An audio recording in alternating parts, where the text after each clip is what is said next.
감회가 참 새로운데요. 어제 제가 설교를 준비하면서 우리 성도님들한테 제가 감사 제목들을 꼭 적어서 봉투에 넣으라고 했으니까 나도 해야 된다 그렇게 생각하고 한 10가지 감사 제목을 생각을 해보게 되었습니다. 제가 하나하나 불러드리면, 첫 번째로 생수교회 담임 목사로 부임하여 좋은 동력자들, 또 좋은 성도들 만나게 하심에 감사. 두 번째, 생수교회를 향해 구체적인 사명과 비전을 주심에 감사. 세 번째, 나를 미워하는 성도들이 없음에 감사. 성도들에게 사랑받음에 감사. 제 착각 아니지요? 이 착각이면 심각한데. 네 번째, 설교 준비와 목회 연구하기 좋은 목양실에 있음에 감사. 무엇보다 뷰가 너무 예뻐서 매일 감탄하며 찬양하게 하심에 감사. 다섯 번째, 힘들다 투정 부려도 잘 받아주시는 장로님들 주심에 감사. 여섯 번째, 매일 월요일마다 아내랑 잠시지만 둘만의 시간을 보낼 수 있어서 감사. 5년 만입니다. 5년 만. 일곱 번째, 하원이, 진원이, 주원이 세 자녀가 건강하게 잘 자라게 하셔서 감사. 여덟 번째, 아픈 종아리 잘 치유되게 하셔서 감사. 아홉 번째, 1년 만에 제자훈련 사역 시작하게 하신 하나님께 감사. 열 번째, 부인 9개월 만에 당구장 매입하여 드리모를 건축하게 하신 하나님께 감사. 마지막으로 이 모든 것을 가능하게 하신 하나님을 아버지라 부르고 사랑할 수 있어서 감사드립니다. 아멘. 여러분들 각자에게도 이런 감사가 있죠. 오늘 이 하루 하나님 앞에 정말로 다음 없는 감사를 언제나 올려드리시는 은혜의 시간이 될 수 있기를 원합니다. 신앙생활에 있어서 찬송과 감사는 정말로 중요한 겁니다. 이것은 하나님의 은혜에 대한 마땅한 반응이기도 하고요, 또 우리의 신앙의 척도이기도 합니다. 여러분이 지금 신앙이 건강한지 그렇지 않은지는 뭘 보면 알 수 있느냐? 여러분의 입술의 고백을 보면 알 수가 있어요. 입술에서 자연스럽게 찬양이 흘러나온다. 설거지를 하든지 집에 가사일을 하든지 직장일을 하든지 무엇을 하든지 찬양이 나도 모르게 흥얼흥얼거리면서 흘러나온다. 그러면 참 건강한 신앙이에요. 그리고 또 이 감사의 고백이 항상 넘쳐나는 거예요. 가정에서나 사람들 만날 때마다 이 하나님 은혜에 대해서 늘 감사하고 감사합니다, 감사합니다. 입에 이 감사가 끊어지지 않으면 참 신앙이 건강한 거예요. 그런데 입술에 이 불평불만이 가득하고 찬양이 아닌 세상 노래가 막 흘러나오면 이것은 우리 신앙이 조금은 병들었지 않았나, 그런 생각을 가지게 됩니다. 어떻습니까? 여러분이 입술에 자연스럽게 찬양이 흘러나옵니까? 감사의 고백이 터져 나옵니까? 혹시나 원망과 불평만 우리 입술에 쏟아 나오지는 않습니까? 세상의 노래가 흘러나오지는 않습니까? 오늘 이 감사절에 여러분 자신을 한번 돌아볼 수 있기를 바랍니다. 오늘 본문은요, 우리 신앙생활에 있어서 가장 중요한 이 찬양과 감사에 대해 우리에게 교훈을 주는 말씀입니다. 이 본문은 먼저 찬양과 감사에 대한 명령을 주의 백성들에게 내리고 있습니다. 본문 1절에 보면 온 땅이여 여호와께 즐거운 찬송을 부를지어다, 즐거운 찬송을 부를지어다, 이렇게 명령하고 외치고 있습니다. 즐거이 부른다라는 의미는 환호성을 내지른다라는 겁니다. 온 땅의 만민들과 모든 피조물들을 향하여 왕이신 하나님 앞에 환호하며 기쁨과 감격의 소리를 크게 외칠 것을 요구하고 있는 것입니다. 또한 2절에 보면 기쁨으로 여호와를 섬겨라 라고 말씀합니다. 여기서의 섬김은 단순히 사역이나 봉사를 말하는 것이 아니고 예배를 의미합니다. 하나님께 드리는 가장 최고의 섬김은 예배입니다. 예배. 그래서 시편 기자는 우리가 기쁨으로, 감격으로 하나님을 예배할 것을 명령하고 있습니다. 또 요구하는 것이 있습니다. 노래하면서 그의 앞에 나아갈지어다 라고 말씀합니다. 이 노래하면서 이 부분도 단순히 송을 말하는 게 아닙니다. 기쁨의 환호예요. 1절과 똑같은 의미입니다. 전쟁에서 이기고 돌아온 왕이 개선행진할 때에 백성들이 울리는 그 개선의 함성을 의미하는 겁니다. 그러니까 하나님 만세 하고 외치는 거예요. 이 기쁨의 환호를 외치라는 겁니다. 그리고 그의 앞에 나아갈지어다. 여기서 그의 앞이라는 것은 하나님의 얼굴 앞에서라는 뜻입니다. 하나님의 얼굴 앞에서. 하나님은 인간처럼 얼굴이 있는 분이 아니십니다. 성경에서 이러한 표현은요, 하나님의 임재를 표현할 때 사용하는 말씀입니다. 시편 기자는 독자들을 향하여 하나님의 그 임재 앞에서 하나님을 예배하며 기뻐 찬양하라고 요구하고 있습니다. 4절에 가서 감사함으로 그 문에 들어가며 찬송함으로 그의 궁전에 들어가서 그에게 감사하며 그의 이름을 송축할지어다, 또 이렇게 명령합니다. 여기서 그 문이라는 것은 하나님의 성전의 문을 말합니다. 성전의 문 안으로 들어갈 때에 하나님께 감사하면서 들어가라. 하나님 앞에 예배하는 자리에 나아갈 때에 감사하면서 예배하라고 말씀하는 것입니다. 이처럼 하나님께 찬양하는 것은요, 기쁨으로 하나님을 높여드리는 것입니다. 우주의 왕, 만왕의 왕 되신 주님께 우리의 목소리를 다하여 그 하나님을 자랑하고 외치며 선포하는 것이 찬양입니다. 우리가 하나님을 찬양할 때에 하나님께서 우리에게 임재하여 주십니다. 하나님의 그 임재는 우리에게 능력과 축복으로 역사하십니다. 이 찬양은요, 하나님께서 베푸신 은혜에 대한 감사가 있을 때에 나올 수 있는 표현입니다. 그러면 왜 우리가 찬양과 감사를 하나님 앞에 드려야 하는가? 찬양과 감사의 이유입니다. 3절 말씀을 봅시다. 3절 우리 함께 읽어볼까요? 시작.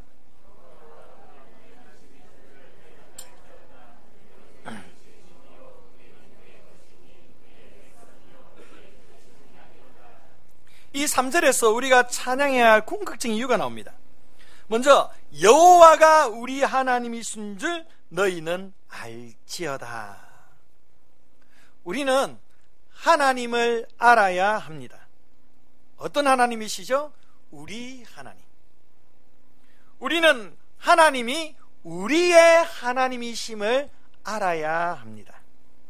이 우주 만물을 창조하시고 다스리시고 통치하시는 이 광대하신 하나님, 위대하신 하나님, 전지전능하신 하나님, 능력이 충만하신 그 하나님이 바로 우리의 하나님이심을 믿으시기 바랍니다.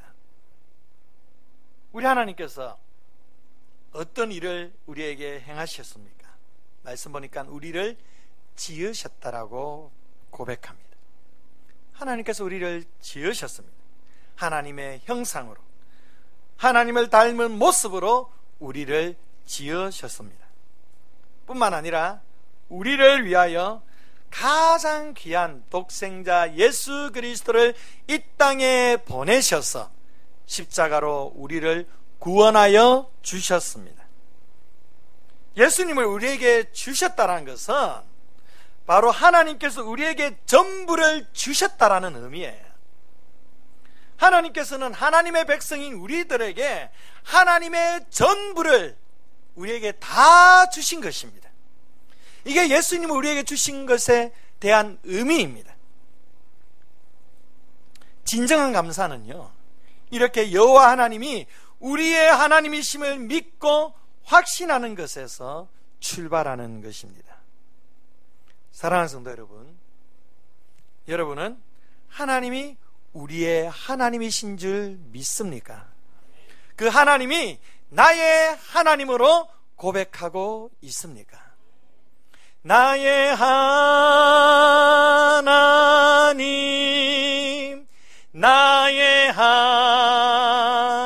하나님, 구원의 뿐 뿌리시오 나의 방패시라 나의 하나님 나의 하나님 그는 나의 여호와 나의 구세주 우리 함께 나의 하나님 나의 하나님 나의 하나님 구원의 뿌리시여 구원의 뿌리 나의 방패시라 나의 방패시 나의 하나님 하나님 나의 하나님 그는 나의 여호와 나의 구세주 할렐루야. 이 고백이 여러분의 고백이 되시기를 축복합니다. 그래야 할 때에 우리 안에 감사가 흘러나오게 되는 것입니다.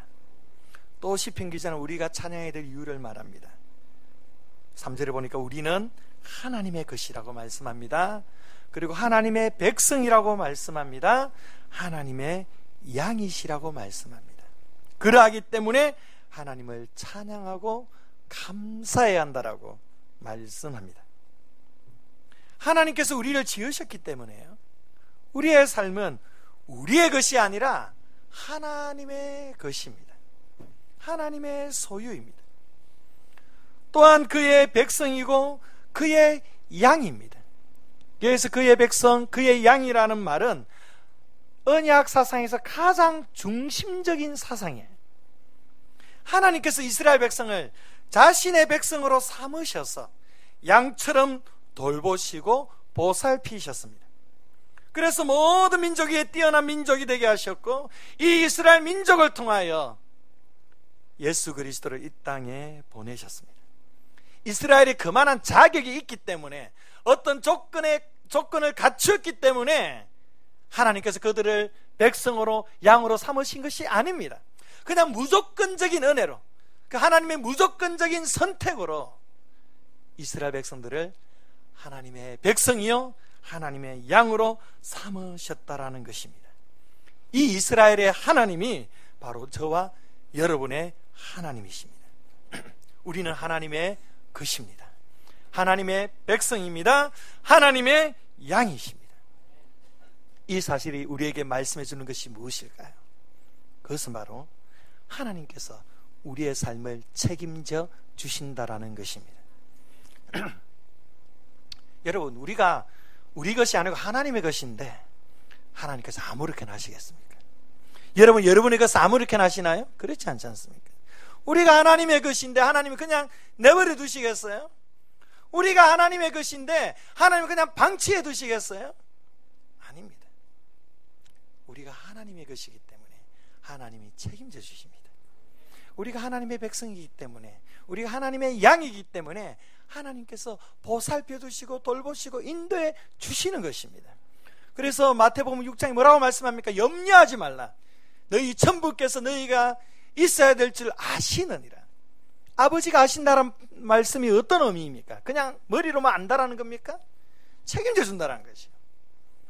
하나님께서 우리의 하나님이시고 우리가 하나님의 것이요 백성이요 양이시기 때문에 하나님께서 끝까지 우리를 붙드시고 인도해 주시리라 믿습니다.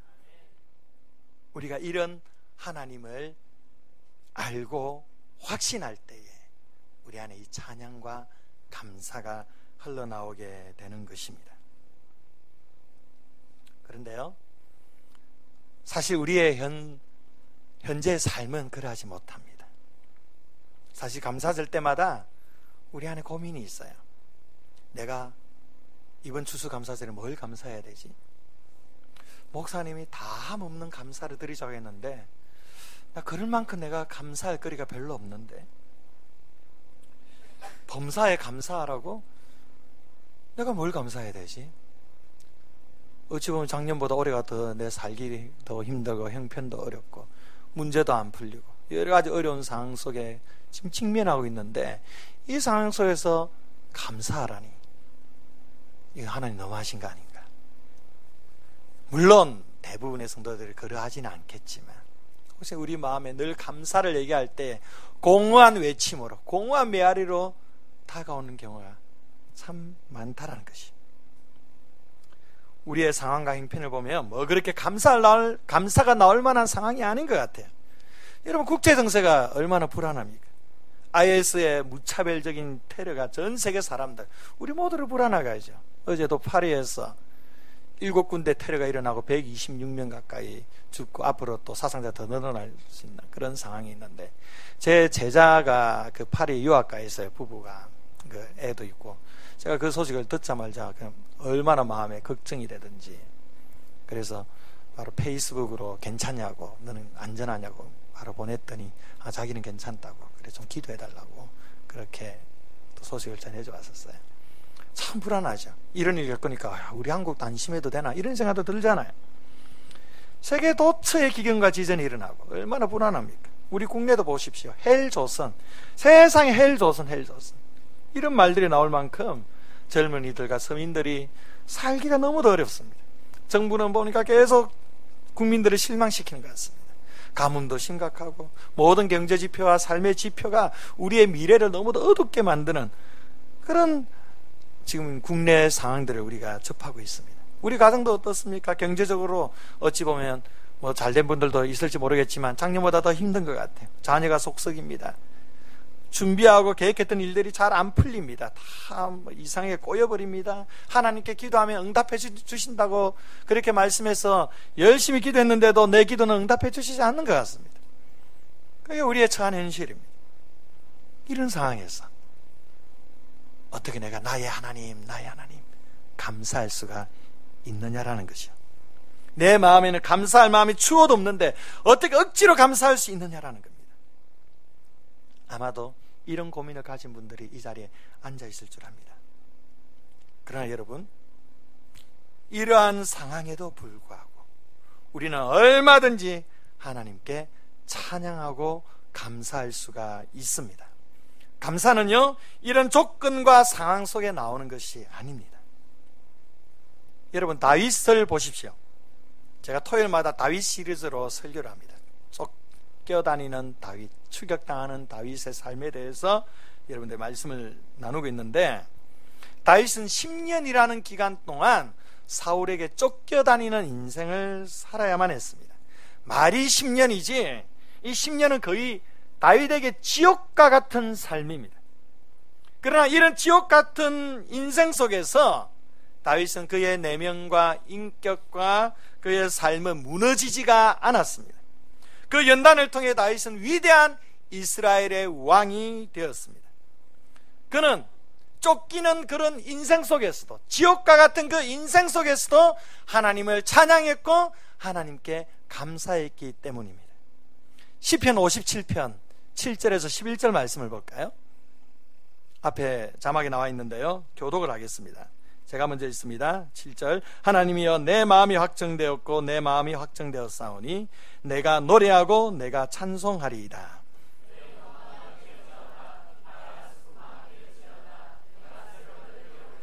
주여, 내가 만민 중에서 주께 감사하오며 문나라 중에서 주를 찬송하리이다.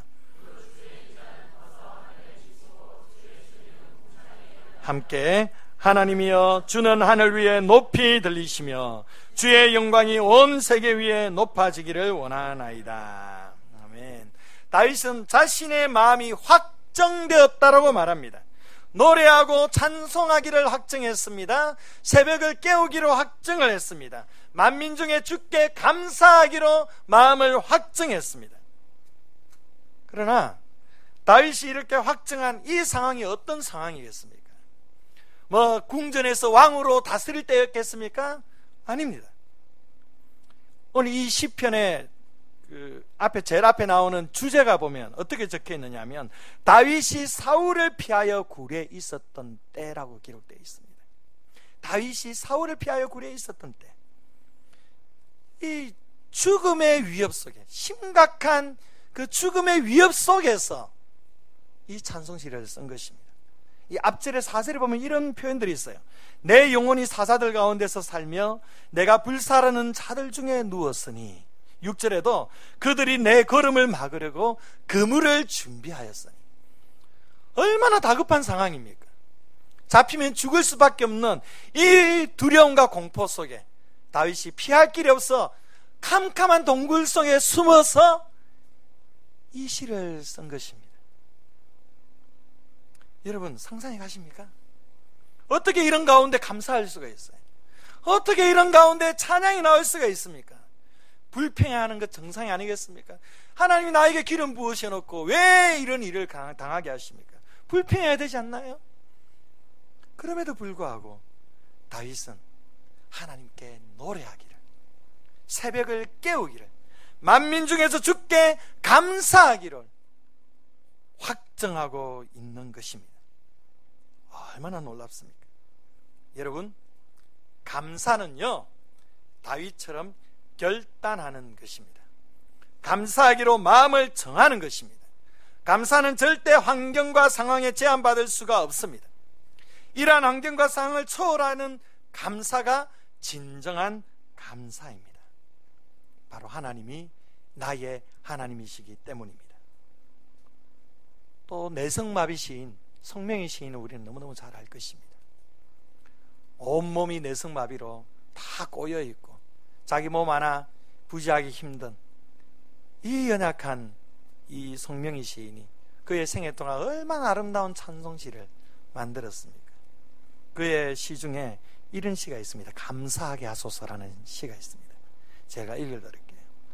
감사하게 하소서, 원망이 감사를 이기지 못하게 하소서, 기뻐하게 하소서, 슬픔이 기쁨을 죽이지 못하게 하소서, 사랑하게 하소서, 미움이 사랑을 누리지 못하게 하소서, 평안하게 하소서, 불안이 평안을 엄몰치 못하게 하소서, 찬양하게 하소서, 사탄이 찬양을 빼앗지 못하게 하소서. 얼마나 아름다운 고백입니까? 이것이 우리의 기도가 되어야 될 줄 믿습니다. 그렇다면 다윗이, 또 어쩌면 우리 성명의 시인이 어떻게 이렇게 환경을 초월해서 이런 찬양과 감사를 드릴 수 있었을까요?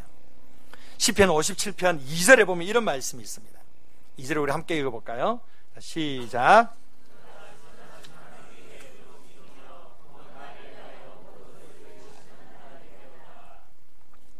다윗이 이러한 죽음의 위협으로 숨어들었던 캄캄한 동굴에서 무엇을 했습니까? 간절하게 하나님께 부르짖으며 기도했습니다. 기도하니까 어떤 확신이 생겼느냐? 하나님께서 나를 위하여 모든 것을 이루시는 분이시구나. 지금 내가 캄캄한 동굴 속에 있고 죽음의 위협 속에 있다 할지라도 그 속에서 하나님을 바라보니까, 하나님을 의지하고 하나님 앞에 기도하니까, 아, 그렇구나. 하나님께서 나를 위하여 모든 것을 이루시는 분이시구나. 이것을 깨닫게 되었던 것입니다. 여러분, 기도하면요, 아무리 어려운 상황일지라도 하나님께서 나를 위하여 모든 것을 이루시는 분이심을 확신할 수 있게 될 줄 믿으시기를 바랍니다. 우리가 기도 속에서 하나님이 어떤 분이신지를 경험할 때에 우리에게 찬양과 감사가 터져나오게 되는 것입니다. 여러분, 고통이 오고 아픔이 찾아오면, 어려움이 찾아오면 사실 당장 죽을 것만 같아요. 당장 모든 것이 끝날 것만 같아요. 여러분들, 순간순간 우리 이런 일 겪으면서 살아오지 않습니까? 그런데 정말로 죽었습니까? 다 무너졌습니까? 다 사라져버렸습니까? 안 그렇죠? 지금 이렇게 잘 살고 있잖아요. 지금 이렇게 어려움 속에서도 꿋꿋하게 믿음으로 잘 전진하고 있지 않습니까? 하나님께서 하시는 일이십니다. 여러분, 여러분의 불평거리를 감사거리로 바꾸시기를 바랍니다. 여러분, 기도하시면 됩니다. 기도하고 감사하면 기적이 일어납니다. 반드시 하나님의 역사가 이루어집니다. 고통과 절망 속에 하나님을 바라보십시오. 하나님께 기도하십시오. 그리고 그 하나님의 선하심과 인자하심과 그 성실하심을 맛보십시오. 그리고 확신하십시오. 하나님이 나의 삶 가운데 일하시는구나, 하나님께서 나의 삶 가운데 역사하시는구나, 이것을 확신하시면서 감사를 결정하시길 바랍니다. 내가 이 상황 속에서도, 사망의 음침한 이 골짜기 속에서도 하나님께 감사합니다. 하나님을 노래합니다. 새벽을 깨웁니다. 만민 중에서 주의 이름을 선포하겠습니다. 이 가운데 하나님의 능력이 역사해 주실 줄 믿습니다. 그렇다면 어떻게 하면, 어떻게 감사를 드릴 수 있을까? 감사와 찬양의 방법입니다. 여기에 관해서 인터넷 한 블로그에 좋은 글이 있어가지고 이걸로 여러분들이 정리하면 되겠다 생각이 들었어요. 감사 10계명입니다. 감사 10계명. 하나하나 볼 텐데요. 첫 번째, 노란 글씨로 우리 같이 함께 읽어봅시다. 첫 번째, 시작. 생각이 곧 감사다. 생각과 감사는 어원이 같습니다. think, thank. 발음이 좀 지저분합니다. 생각과 감사는 어원이 같아요. 결국 깊은 생각이 감사를 불러일으킵니다. 그러니까 눈앞에 보이는 상황에 본능적으로 불평하지 마시고 그 상황 속에 깊이 생각하십시오. 깊이 하나님 앞에 생각하고 묵상하면 감사가 나옵니다. 두 번째, 시작. 작은 것부터 감사하라. 바다도 작은 물방울부터 시작되었죠. 아주 사소하고 작아 보이는 것에 먼저 감사하십시오. 그러면 큰 감사거리를 만나게 될 줄 믿습니다. 세 번째, 시작. 자신에게 감사하라. 성 어거스틴은 이런 말을 남겼어요. 인간은 높은 산과 태양과 별들을 보고 감탄하면서 정작 자신에 대해서는 감탄하지 않는다. 자신에 대해서 감탄하지 않는다. 여러분 자신을 보고 감탄하신 적 있었어요? 저는 저 자신을 보고 가끔씩 감탄을 합니다. 자신을 보고 감탄할 수 있어야 됩니다. 그래야만 감사가 흘러나오게 됩니다. 네 번째, 시작. 일상을 감사하라. 숨을 쉬든지 맑은 하늘을 보든지 이런 것처럼 관심을 가지지 않으면 절대 할 수 없는 감사가 어려운 감사입니다. 그래서 일상을 속에서, 일상의 소소한 가정 속에 하나님 앞에 감사할 수 있기를 바랍니다. 다섯 번째, 시작. 문제를 감사하라. 문제는 항상 해결책도 있기 마련이라는 걸 기억하세요. 그래서 문제가 찾아올 때, 하나님께서 이 문제를 통해서 또 어떤 일을 이루시려느냐, 어떤 축복을 예비하셨느냐, 이렇게 그 문제에 대해서 감사하시면 그 문제 속에서 해결 방법을 찾을 수 있게 됩니다. 여섯 번째, 시작. 더불어 감사하라. 장작도 함께 쌓여 있을 때 더 잘 타는 법이듯이 가족끼리, 형제 자매들끼리, 교우들끼리 서로 감사를 나누면 30배, 60배, 100배의 결실을 맺게 될 줄 믿습니다. 그래서 항상 감사를 표현하세요. 고백하세요. 사소한 거 하나하나에 하나님 은혜가 얼마나 감사한지 그렇게 가족들에게 나누면 더 많은 축복의 결실을 맺게 됩니다. 자, 일곱 번째, 시작. 그럼에도 불구하고 감사하라. 결과를 보고 감사하지 마시고 지금 안 좋은 상황이 있다 할지라도 하박국의 고백처럼 외양간에 송아지가 없고 우리의 송아지가 없고 외양간에 양떼가 없고 또한 무화과의 나무잎이 다 마르고 또 감람나무에 소출이 없고 모든 것이 다 사라진다 할지라도 난 여호와로 인하여 즐거워하리. 그럼에도 불구하고 감사. 나에게 모든 것이 없다 할지라도 하나님 한 분만을 인하여 내가 감사합니다. 이 감사의 고백을 드릴 수 있기를 바랍니다. 자, 여덟 번째, 시작. 잠들기 전 시간에 감사하라. 대부분의 사람들이 잠들기 전에 짜증과 걱정을 안고 잠자리에 든다고 해요. 짜증과 걱정으로 하루를 마무리하면 그 다음 하루의 시작은 또 짜증과 걱정으로 시작하게 되는 겁니다. 그러나 감사로 여러분의 삶을 마무리하면 그 다음 날도 감사로 예, 저 한번 교육차 가보세요. 감사로, 갑자기 까먹었어요. 예, 감사로 하루를 시작하게 되는 것입니다. 여러분, 잠들기 전에 감사하시길 바랍니다. 잠들기 전에 그 하나님의 은혜에 묵상하며 찬양하시길 바랍니다. 그러면 그 다음날 하루도 감사로 시작하게 됩니다. 자, 9번째, 시작. 감사의 능력을 믿고 감사하라. 예, 감사의 능력을 믿고 감사하라. 감사에는 메아리 효과가 있다고 합니다. 감사하면 감사한 대로 이루어집니다. 그래서 감사의 능력을 믿고 계속 감사하십시오. 10번째, 시작. 모든 것에 감사하라. 여러분의 삶에서 하나님의 은혜가 아니면 설명할 수 없음을 늘 기억하고 모든 일에 대해서 하나님 앞에 감사하시기를 바랍니다. 사랑하는 성도 여러분, 오늘 이 추수감사절을 통하여 우리에게 찬양과 감사의 삶이 회복될 수 있기를 바랍니다. 이 시편 100편의 말씀처럼 하나님을 향한 큰 기쁨과 감격과 한의로 주님 앞에 나아갈 수 있기를 바랍니다. 감사가 회복되면 우리의 삶이 회복됩니다. 불평 인생, 원망 인생이 아닌 찬양 인생, 감사 인생으로 살아가시는 저와 여러분 되시기를 주의 이름으로 축원드립니다. 우리 함께 찬양합니다. 날 구원하신 주 감사.